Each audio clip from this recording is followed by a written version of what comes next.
জামায়াতে ইসলামী ছাত্র শিবির ও এর সহযোগী সংগঠনকে নিষিদ্ধের সিদ্ধান্ত প্রত্যাহার করে প্রজ্ঞাপন জারি করেছে স্বরাষ্ট্র মন্ত্রণালয়। জামায়াতকে নিষিদ্ধ করার পেছনে আওয়ামী লীগের বদ মতলব ছিল বলে মনে করেন অন্তর্বর্তী সরকারের আইন বিষয়ক উপদেষ্টা ডক্টর আসিফ নজরুল। দুপুরে সচিবালয়ে সাংবাদিকদের প্রশ্নের জবাবে এই কথা জানান তিনি। আরও জানাচ্ছেন রাকিব হাসান।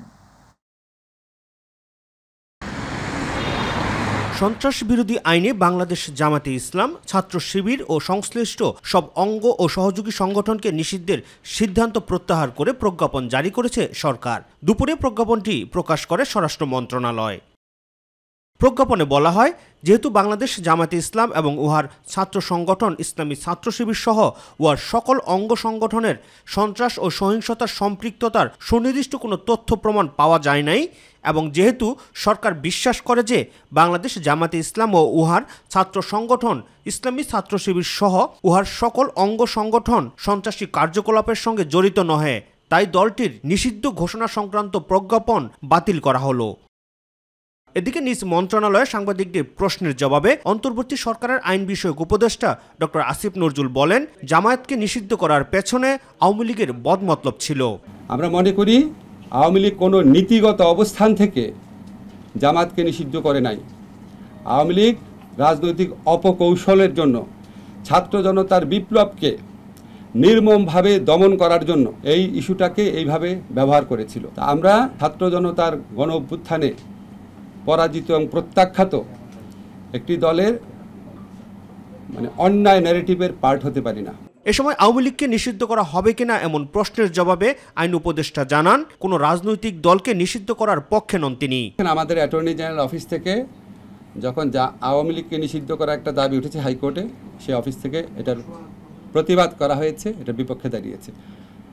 ব্যক্তিগতভাবে আমি মনে করি কোনো রাজনৈতিক দলকে নিষিদ্ধ করার পক্ষে আমি না। গ্রেফতারকৃতদের উপর আদালতে হামলা গ্রহণযোগ্য নয় জানিয়ে সাম্প্রতিক সময়ে দায়ের হওয়া মামলার বিষয়ে তিনি বলেন, তদন্তে যদি কারোর অভিযুক্ততা না থাকে তাহলে তাদের নাম বাদ দেওয়া হবে। পুলিশের কাছে মামলা হলে পুলিশ তদন্ত করবে, তদন্ত করে সুস্পষ্ট তথ্য না পেলে পুলিশ ডিসচার্জ করে দিবে। আদালতে যদি মামলা যায়, আদালত তদন্তপূর্বক এফআইআর নিতে বলবে। আমরা আমাদের যেটুকু করার যে তদন্ত কাজে বা বিচার কাজে, সেখানে আমরা ডিউ প্রসেস বজায় রাখার আপ্রাণ চেষ্টা করব। রাকিব হাসান, মাইটিভি, ঢাকা। এদিকে ক্রিকেটার সাকিব আল হাসানকে গ্রেফতার করা হবে না বলে জানিয়েছেন আইন উপদেষ্টা আসিফ নজরুল। সচিবালয়ে সাংবাদিকদের প্রশ্নের জবাবে সাবেক ফুটবলার আমিনুলকে জেল খাটতে হয়েছিল জানিয়ে আওয়ামী লীগই তা শুরু করেছিল বলে স্মরণ করিয়ে দেন তিনি। আমিনুলকে যেইভাবে অত্যাচার করা হয়েছে তখন কি আপনারা প্রশ্ন করেছিলেন? আমিনুলকে তো জেলে ভরা হয়েছে, সাকিবের বিরুদ্ধে মামলা হয়েছে। তারপরও আমরা, এটা পুলিশ প্রশাসনের ব্যাপার, আমরা যতটুকু বলার চেষ্টা করেছি। মামলা হওয়া বা এফআইআর হওয়া মানে তো গ্রেফতার না। আমার বিশ্বাস আমাদের স্বরাষ্ট্র মন্ত্রণালয় থেকে উদ্যোগ নেওয়া হবে যাতে কেউ অতি উৎসাহিত হয়ে গ্রেফতার না করতে যায়। বাংলাদেশের জামায়াতে ইসলামী এবং তার অঙ্গ সংগঠন নিষিদ্ধের প্রজ্ঞাপন প্রত্যাহারের প্রতিক্রিয়ায় দলটির আমির ডাক্তার শফিকুর রহমান বলেছেন, অনাকাঙ্ক্ষিতভাবেই নিষিদ্ধ করা হয়েছিল জামায়াতকে, তবে তাদের উপর করা অন্যায় এবং জুলুমের প্রতিশোধ নেবে না জামায়াত। রাজধানীতে গণমাধ্যমের সাংবাদিক ও সম্পাদকদের সাথে মত বিনিময়কালে তিনি এসব কথা বলেন। আরও জানাচ্ছেন মাহবুব সৈকত। মন মানসিকতা পরিবর্তন করতে হবে। বাংলাদেশ জামায়াতে ইসলামীর আমন্ত্রণে রাজধানীর একটি অভিজাত হোটেলের হলরুমে মতবিনিময় সভায় অংশ নেন বিভিন্ন গণমাধ্যমের সম্পাদক, সাংবাদিক সংগঠনের প্রতিনিধি এবং সিনিয়র সাংবাদিকরা। যে ইউনিটিটা আপনারা এনেছেন, এটাকে সুদৃঢ়ভাবে একত্রিত রাখেন। যেখানে থাকবে সাম্য, যেখানে থাকবে ন্যায়ের শাসন। স্বাগত বক্তব্যে গণতান্ত্রিক এবং বৈষম্যবিরোধী আন্দোলনে শহীদদের প্রতি দোয়া এবং আহতদের প্রতি সমবেদনা জানিয়ে জামায়াতের আমির দেশের মানুষের প্রত্যাশা পূরণে রাজনীতিবিদ এবং গণমাধ্যম সহ গণতান্ত্রিক প্রতিষ্ঠান কাঙ্ক্ষিত ভূমিকা রাখতে পারেনি বলে মন্তব্য করেন। আমরা এই ধরনের একটা ভয়ের সংস্কৃতি যেখানে লেগে থাকে, সেই সংস্কৃতিতে একটা দেশ স্বাচ্ছন্দ্যের সামনে এগিয়ে যাবে আর তার জনগণকে স্বস্তি দিবে, এটা অসম্ভব ব্যাপার বলে মনে করি। আগামীতে যারা রাষ্ট্র পরিচালনার দায়িত্ব পাবেন তাদের কাছে জনমানুষের প্রত্যাশার কথাও মনে করিয়ে দেন তিনি। আমরাই যাতে আবার আরেকজনের উপরে জুলুম না করি, যে কষ্ট আমরা পেয়েছি অন্যদের দ্বারা, আমাদের দ্বারা যেন একই কষ্টটা অন্য কেউ না পায়। জামাতকে নিষিদ্ধের কারণ এবং সেই প্রজ্ঞাপন প্রত্যাহার করা নিয়েও কথা বলেন দলটির আমির। এই স্টিগমাটা সর্বশেষ আমাদেরকে কেন দেওয়া হয়েছিল? আন্দোলনটাকে ডাইভার্ট করার জন্য, ইস্যু ডাইভার্ট করার জন্য। রাজনৈতিক দল হিসেবে কারো প্রতি আমাদের কোনো ক্ষোভ নেই, আমরা সবাইকে ক্ষমা করে দিলাম। কিন্তু যিনি সুনির্দিষ্ট ক্রাইম কমিট করেছেন, যিনি পারপিট্রেটর, তার ওই নির্দিষ্ট ক্রাইমের শাস্তি সেটা আমার সাথে হোক, আপনার সাথে হোক, যার সাথে হোক, তাকে পেতে হবে। এই জন্য এটা ন্যায্যতার দাবি। ধর্মের ভিত্তিতে দেশের মানুষকে বিভক্ত করা ঠিক নয় বলেও মন্তব্য করেন তিনি। ধর্ম কিংবা দলের ভিত্তিতে বাংলাদেশকে বিভক্ত করা চরম অন্যায়। আর যেই জাতি এই ধরনের বিষয় নিয়ে বিভক্ত হয়ে পড়ে, এই জাতি হয় একটা দুর্বল জাতি, এবং দুর্বল জাতির উপরে অন্যরা মাতব্বরি করার সুযোগ পায়। দেশকে এগিয়ে নিতে বিভক্তির রাজনীতি পরিহার করারও আহ্বান জানান ডাক্তার শফিকুর রহমান। আমাদের সাবজেক্ট যদি আমাদের জাতি এবং দেশ থাকে, এই জায়গাটায় আমাদেরকে অবশ্যই ঐক্যবদ্ধ হতে হবে। মাহবুব সৈকত, মাই টিভি, ঢাকা। প্রত্যাশা করি বা বিএনপির মহাসচিব মির্জা ফখরুল ইসলাম আলমগীর বলেছেন, কোনো লুটপাট বা দখলে জড়িত নয় বিএনপি। তিনি বলেন, কেউ জড়িত থাকলে তার বিরুদ্ধে ব্যবস্থা নেওয়া হচ্ছে। দুপুরে গুলশানে দলের চেয়ারপারসনের রাজনৈতিক কার্যালয়ে সংবাদ সম্মেলনে তিনি এইসব কথা বলেন। এই সময়ে সারবস্তু ছাড়া কারো বিরুদ্ধে মামলা না দিতে নেতাকর্মীদের প্রতি আহ্বান জানান মির্জা ফখরুল। আরও জানাচ্ছেন আবু সাইদ অপু। মঙ্গলবার বিএনপির স্থায়ী কমিটির বৈঠকের সিদ্ধান্তের পর গুলশানে দলের চেয়ারপারসনের রাজনৈতিক কার্যালয়ে সংবাদ সম্মেলনের আয়োজন করা হয়। আমাদের যে ট্রাম ট্রাভেল এখানে খোলা হয়েছে, আপনার সেন্ট কেন্দ্র যে খোলা হয়েছে, এখানে ইতিমধ্যেই প্রায় 1 কোটি টাকার মতো আমরা ক্যাশ পেয়েছি, এবং সেখানে আপনার চিড়া, মুড়ি, গুড়, স্যালাইন, লেবু, বিস্কুট, বিশুদ্ধ পানি, চাল, কাপড়, ওষুধ সহ প্রায় 10,000 বেশি প্যাকেট পাওয়া গেছে। সংবাদ সম্মেলনে বিএনপি মহাসচিব মির্জা ফখরুল ইসলাম আলমগীর কথা বলেন, দলের প্রতিষ্ঠাবার্ষিকীর কর্মসূচিতে যে অর্থ ব্যয় হওয়ার কথা ছিল, সেটি বন্যাক্রান্ত মানুষের জন্য ত্রাণ তহবিলে দেওয়া হবে। বন্যার কারণে আমরা জানি যে আগামী 1 সেপ্টেম্বর আমাদের প্রতিষ্ঠাবার্ষিকী। এই প্রতিষ্ঠাবার্ষিকীতে আপনারা জানেন যে আমি আপনাদের সঙ্গে বলেছিলাম যে 6 দিন ব্যাপী একটা আপনার খুব বড় কর্মসূচি নেওয়া হয়েছিল। তো এই বন্যার কারণে কালকের সবাই সিদ্ধান্ত হয়েছে যে আমরা এই কর্মসূচিকে একেবারে এই মুহূর্তে বাতিল করে সেখানে যে অর্থ ব্যয় হওয়ার কথা ছিল, সেই অর্থটা আমরা আমাদের ত্রাণ তহবিলে দিয়ে দেব। এছাড়াও 111-এর মতো যেন কোনো পুনরাবৃত্তি না হয় এবং যে গণতন্ত্রের জন্য এত ত্যাগ, তা পুনরুদ্ধারে অন্তর্বর্তীকালীন সরকারের সাথে আলোচনা এবং নির্বাচন ব্যবস্থার কোনো বিকল্প নেই বলেও মন্তব্য করেন মির্জা ফখরুল ইসলাম আলমগীর। যে একটা গণতন্ত্রে তার নির্বাচিত প্রতিনিধির পার্লামেন্ট ছাড়া কিন্তু কোনো সমস্যার সমাধান হয় না। দ্রুত এখানে জনপ্রতিনিধিদের সুলভ সরকার আসা উচিত। তার মানে এই না যে এটা আপনার এই সরকার যারা এখন ইন্টারিম গভর্নমেন্ট আছে তাদের দায়িত্ব হচ্ছে সেই দিকে যাওয়া। এটা আমরা অবশ্যই মনে করি যে কিছু সময় লাগবে, সেটা আমরা বিশ্বাস করি, এবং যৌক্তিক সময় অবশ্যই আমরা সেটাতে কোঅপারেট করতে চাই। সর্বক্ষেত্রে কোঅপারেট করছি। আমরা আশা করব সেটাকে সেইভাবে আমাদের যে উদ্যোগ, যে আগ্রহ, আমাদের যে ত্যাগ তিতিক্ষা, আমাদের যে আন্দোলন সংগ্রাম, সব কিছুকে আমলে নিয়ে এই ইন্টারিম গভর্নমেন্ট, আপনারা মিডিয়া, দেশের মানুষ সেইভাবে আপনারা চিন্তা করবেন। ছাত্র জনতার বিপ্লবকে নস্যাৎ করতে বিদেশ থেকে মিথ্যা প্রচারণা চালানো হচ্ছে। এছাড়াও মামলা নেওয়ার আগে আইনশৃঙ্খলা বাহিনীর যাচাই বাছাই করে নেওয়া উচিত বলেও সংবাদ সম্মেলনে জানান মির্জা ফখরুল ইসলাম আলমগীর।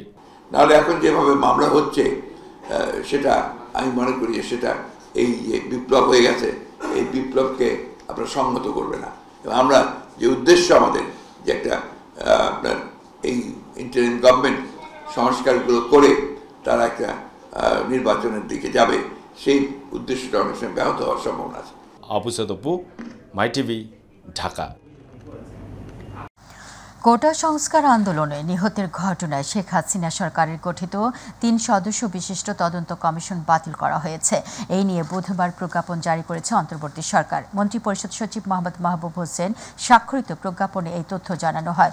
গত ১ আগস্ট ৩ সদস্যের এই তদন্ত কমিশন গঠন করেছিল শেখ হাসিনা নেতৃত্বাধীন সরকার। কমিশনের সভাপতি ছিলেন সুপ্রিম কোর্টের হাইকোর্ট বিভাগের বিচারপতি খন্দকার দিলেরুজ্জামান, আর সদস্য ছিলেন বিচারপতি KM জাহিদ সারওয়ার ও বিচারপতি শওকত আলী চৌধুরী। বিচারক হিসেবে লোভের বশবর্তী হয়ে দুর্নীতিমূলক বিদ্বেষাত্মক এবং বেআইনিভাবে রায় দেওয়া সহ অসত্য ও জালিয়াতিমূলক রায় সৃষ্টি করার অপরাধের অভিযোগে সাবেক প্রধান বিচারপতি ABM খায়রুল হকের বিরুদ্ধে মামলা দায়ের করা হয়েছে। রাতে রাজধানীর শাহবাগ থানায় সুপ্রিম কোর্টের আইনজীবী মুজাহিদুল ইসলাম শাহিন এই মামলা দায়ের করেন। এদিকে সাবেক প্রধান বিচারপতি সৈয়দ মাহমুদ হোসেন, সাবেক প্রধান বিচারপতি হাসান ফয়েজ সিদ্দিকী ও সাবেক প্রধান বিচারপতি ওবায়দুল হাসান সহ ৭ বিচারপতির বিরুদ্ধে আদালত অবমাননার মামলা দায়ের করা হয়েছে। আজ সুপ্রিম কোর্টের আইনজীবী অ্যাডভোকেট ইউনুস আলী আকন্দ হাইকোর্টের সংশ্লিষ্ট শাখায় এই মামলা দায়ের করেন।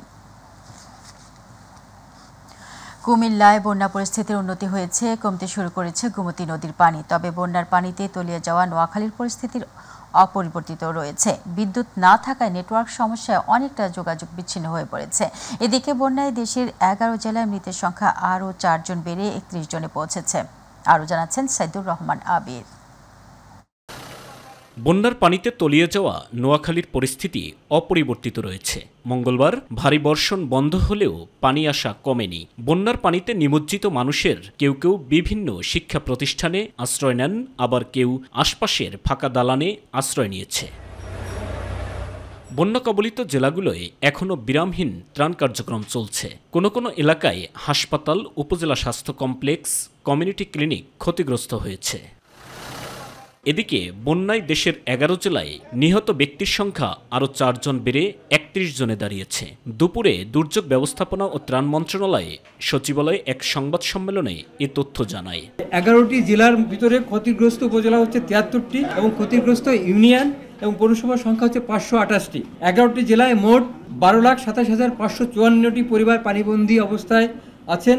ক্ষতিগ্রস্ত লোকের সংখ্যা 58,22,774 জন। মৃতের সংখ্যা 31 জন। এর ভিতরে কুমিল্লা 12, ফেনী 2, চট্টগ্রাম 5, খাগড়াছড়ি 1, নোয়াখালী 6, ব্রাহ্মণবাড়িয়া 1, লক্ষ্মীপুর 1 এবং কক্সবাজার 3 জন।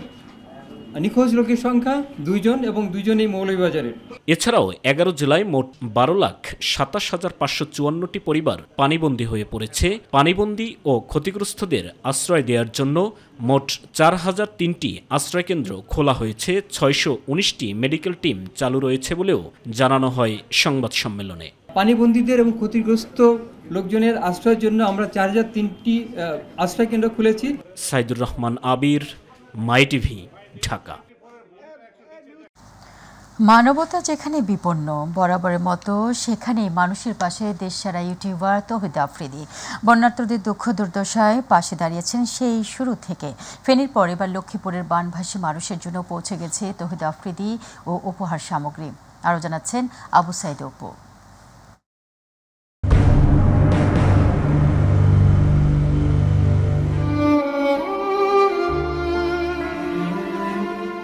বন্যা দুর্গত অসহায় মানুষের পাশে রয়েছেন জনপ্রিয় দেশসেরা ইউটিউবার তৌহিদ আফ্রিদি। আর তাই ফেনীর পরে এবার লক্ষ্মীপুরের উপকূলীয় পানিবন্দী মানুষের জন্য এভাবেই প্যাকেটজাত করা হয় ত্রাণ সামগ্রী। মানবতার ফেরিয়ালো খ্যাত তৌহিদ আফ্রিদির টিম এবার ছুটে গেছেন লক্ষ্মীপুরে। সেখানেও পানিবন্দী মানুষের দ্বারে দ্বারে গিয়ে পৌঁছে দেওয়া হচ্ছে তৌহিদ আফ্রিদির ত্রাণ সামগ্রী।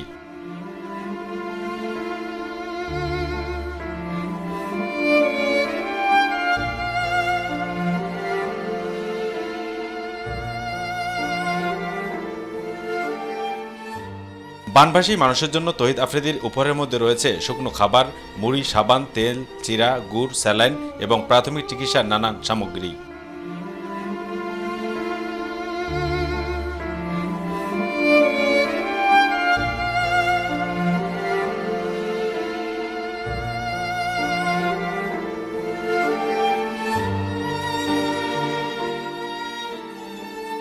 দেশের এই ক্রান্তিলগ্নে অতীতের মতো বন্যা দুর্গত মানুষের পাশে দাঁড়িয়েছেন তৌহিদ আফ্রিদি। তবে লক্ষ্মীপুর পৌরসভা সহ 21টি উপকূলীয় ইউনিয়নে বন্যা পরিস্থিতি এখনও অপরিবর্তিত রয়েছে, আর তাই ত্রাণ সামগ্রী পৌঁছে দিতে দিনরাত পরিশ্রম করছেন তৌহিদ আফ্রিদি টিম। অবচেতপু, মাইটিভি, ঢাকা। অন্তর্বর্তী সরকারের প্রধান হিসেবে দায়িত্ব গ্রহণ করায় ডক্টর মোহাম্মদ ইউনূসকে অভিনন্দন জানিয়েছেন তুরস্কের প্রেসিডেন্ট রিসেপ তাইয়েপ এরদোগান। এ সময় দেশ পুনর্গঠনে সহায়তার জন্য শীঘ্রই একটি উচ্চ ক্ষমতা সম্পন্ন প্রতিনিধি দল পাঠানোর কথা জানান প্রেসিডেন্ট এরদোগান। মঙ্গলবার ডক্টর মোহাম্মদ ইউনূসের সাথে ফোনালাপকালে এই কথা বলেন তিনি। তুর্কি প্রেসিডেন্ট বাংলাদেশে বন্যা কবলিত এলাকায় প্রাণহানির জন্য শোক প্রকাশ করে তিনি বলেন, তুরস্ক বন্যা কবলিত মানুষদের মানবিক সহায়তা দেবে। এছাড়া ডক্টর ইউনূসকে তুরস্ক সফরের আমন্ত্রণ জানান তিনি। পরে ডক্টর ইউনূস দেশটির সাথে বাণিজ্য বৃদ্ধির আহ্বান জানিয়ে বলেন, বাংলাদেশের বেশ কয়েকটি খাতে তুরস্কের বিনিয়োগ প্রয়োজন। তাছাড়া প্রেসিডেন্ট এরদোগানকে বাংলাদেশ সফরের আমন্ত্রণ জানান তিনি।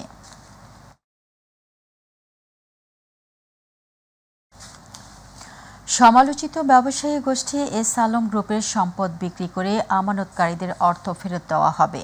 এর জন্য এস আলমের সম্পদ কাউকে না কেনার আহ্বান জানিয়েছেন বাংলাদেশ ব্যাংকের গভর্নর আহসান এইচ মনসুর।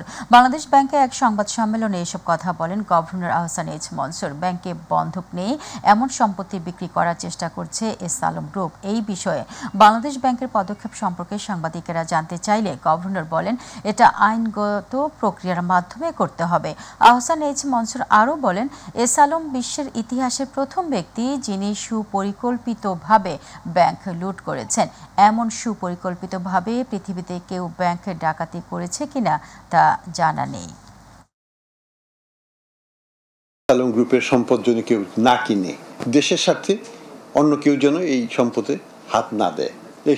এখানে এই সম্পদগুলো আমাদের ডিপোজিটরদের টাকা ফেরত দেওয়ার জন্য আমরা ব্যবহার করতে চাই। বর্তমানে ট্রাইং আওয়ার বেস্ট, আমাদের রিজার্ভ আর আমরা বিক্রি করছি না, একটাও না, $1 না। ফলে কমার কোনো সম্ভাবনা নাই, বাড়ার সম্ভাবনা আছে। আমরা চেষ্টা করছি এই যে ইন্টারব্যাংক মার্কেট থেকে ডলার ডাইভার্ট করে নিয়ে সোনালী ব্যাংকে দেওয়া, পূবালী ব্যাংকে, রুয়াল ব্যাংকে দেওয়া, যাতে সরকারের যে এজেন্সিগুলো খোলা হয়ে গেছে অলরেডি, সেগুলো যেন ওইটাকে আমরা 360 কোটি টাকার সার এবং 203 কোটি টাকার মসুর ডাল কিনবে সরকার। সকালে সচিবালয়ের সরকারি ক্রয় সংক্রান্ত উপদেষ্টা পরিষদ কমিটির বৈঠকে সার কেনা সংক্রান্ত 3টি এবং মসুর ডাল কেনা সংক্রান্ত একটি প্রস্তাব অনুমোদন দেওয়া হয়। বৈঠকে সভাপতিত্ব করেন অর্থ উপদেষ্টা সালেউদ্দিন আহমেদ। বৈঠক শেষে তিনি জানান, এই বছর সার সংকট এড়াতে সব ধরনের ব্যবস্থা গ্রহণ করা হয়েছে।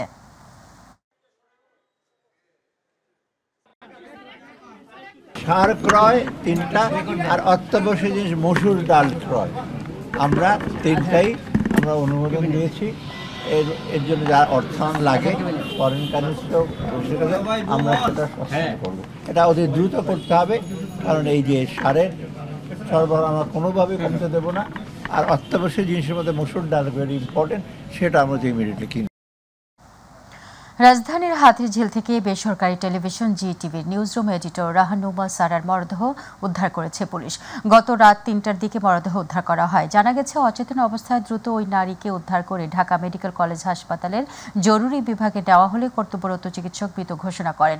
রাহানুমার বাসা কল্যাণপুরে। মৃত্যুর আগে তার ফেসবুকের পোস্ট বিশ্লেষণ করে রেহনুমা আত্মহত্যা করেছে বলে ধারণা করছে পুলিশ। দর্শক, এই ছিল এখনকার আয়োজনে। ধন্যবাদ সাথে থাকার জন্য। এছাড়াও ইউটিউবে মাইটিভি সংবাদ পেতে ভিজিট করুন youtube/mytvbd নিউজ এবং আমাদের সকল অনুষ্ঠান দেখতে ভিজিট করুন youtube/mytv বাংলা, Facebook/mytv বাংলা। আমাদের পরবর্তী সংবাদ দেখার আমন্ত্রণ জানিয়ে বিদায় নিচ্ছি। আল্লাহ হাফিজ।